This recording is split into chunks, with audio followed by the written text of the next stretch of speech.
Right. So it's been a journey that you've had with writing, and at one point, did it become like a conscious activity or a conscious choice to look at writing in this way? Because if I'm not wrong, you did not start out with your English studies in JNU. You had a different course in your undergraduate. Yeah, so I did 1 year of engineering and then I dropped out and came into English, first in DU and then in JNU. Um, I mean, even when I was in engineering, I liked writing. And I think it was also connected to creative expression. And especially in engineering college, it was a way in which you were able to, I don't know, like think about things that were a little different from your regular courses. And also, I was very disconnected from what was going on. It's like I could mechanically do everything, but I didn't really feel this was my calling. I didn't feel that this is the journey I want to take, and I didn't really want to be an engineer. Um, I mean, partly because institutionally, in terms of the teaching, and how the system worked, it was not very inspiring. So I was not initiated. Anyway, we leave that aside. Did you have a better literature teacher or So again, like I wouldn't say I was also very happy. In fact, I didn't enjoy classes in my undergraduation. I also didn't enjoy a lot of classes in my masters, right? Part of it is because I wasn't feeling very convinced about what English literature was all about, right?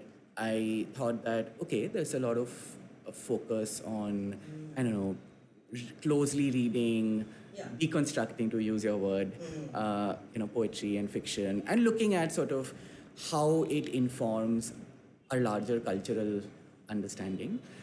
But I think I wanted it to be more inventive. I wanted it to be freer, just in terms of what we could explore. I wanted it to be more political, in terms of what we were saying and how what we said had some impact on society around us, right? So I found it to be a very conservative project, this act of studying English literature. Although, of course, I was exposed to a lot of important things. I learned to reflect on, gender, caste, class. I think that exposure happened. But yeah, I wasn't really satisfied with the possibilities. So I think I got. So interestingly, at that point, I thought, okay, I don't want to write anymore, because till that point, writing for me was writing fiction or self-exploration. Okay. Would you call that a form of escaping from that situation that you're in? Not at all. That was what I was doing for a long time. That I was doing that right from the end of school to undergrad. But then I thought that, okay, I'm not enjoying this. It doesn't feel too meaningful. Also, what English literature did was to make me a little more critical of my writing and think of what does it mean to write. What is the social value of writing? Who am I writing for and why? Right? Because I didn't want it to be this narcissistic, self-indulgent exercise.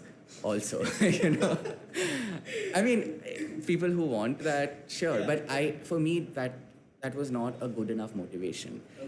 Just thinking of how to play with words and how to have fun with it. It seemed very engaging when I was in high school, but it wasn't feeling very engaging anymore to me, right? In that I felt like, okay, I can do it, but what's the point, And I think that around that point I got into, I was sort of figuring out where I wanted to go with my life. I didn't really know I would get into teaching, for example.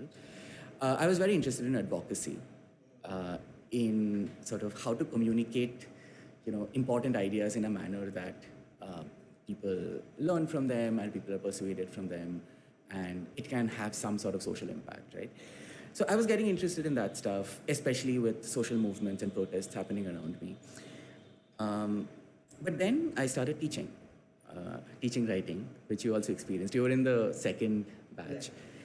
And I realized that, okay, I really value this because, I had got an education where ideas were kind of just thrown and we were supposed to just make sense of them. And it was supposed to do something in our heads and bodies, and but it's supposed to do something to our being, right? To our experience. To our experience, and it's supposed to shift our desires, change our choices. Um, but I felt like to teach writing just felt more concrete. It felt like a more concrete way of doing that or understanding that, right?